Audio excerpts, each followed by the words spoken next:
bisitahin natin ulit yung Malatap Waterfalls. Napuntahan ko na to dati, siguro 3 years ago. So balik tayo ulit, try natin. Sana malaki yung tubig kasi last time summer ako pumunta rito, I think May 2017. So try natin.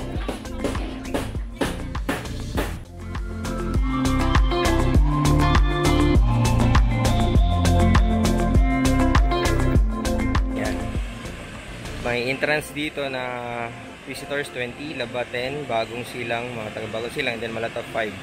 Lahat ng basura ipunin yun, bawal. Yun ang pinaka-importante, bawal magtapon ng basura. Ito na tayo sa Malatap Waterfalls. Ayan, laki ng tubig ngayon, swerte. Medyo madulas nga lang yung daan kasi maulan. Ayan, so sana hindi umulan habang nagsushoot tayo. Ayan, pababa dito. Biglang madulas po. Ayan siya, laki yung tubig ngayon. So start na tayo na shoot.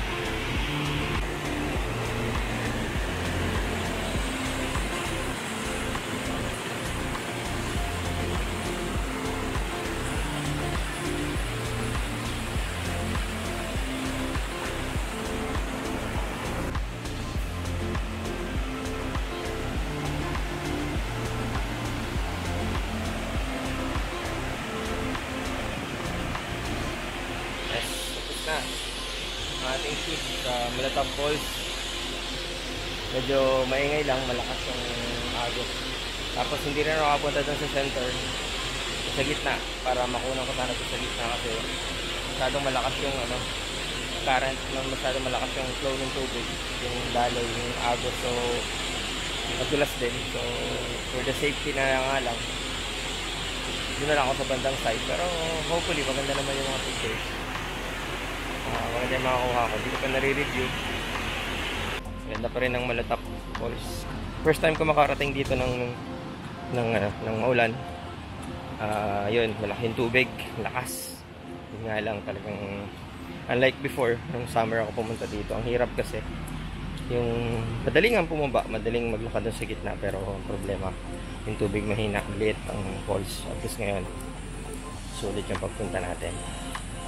Sa mga pupunta ng Malatap Falls, wala namang problema sa daan. Sementado na yan hanggang doon. Tapos pwede rin nyo rin dalhin sa sakyan nyo, pwede nyo park dun sa dulo bago dun sa main entrance. And parang 2 minutes walk lang, nandun ka na. Ayan, sementado naman siya. So hindi rin mapagod. Kung gusto nyo sa kalsada nyo na lang, iwan nyo sa sakyan sa main road. Tapos dito maglakad na lang kayo para 2 minutes walk o 3 minutes siguro. O depende sa lakad nyo. Wala, hindi naman mahirap din yung dadaanan.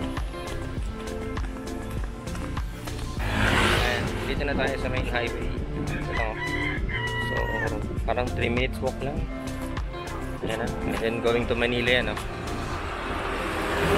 ito pa naman, Malatap PS Elementary School. Ayan.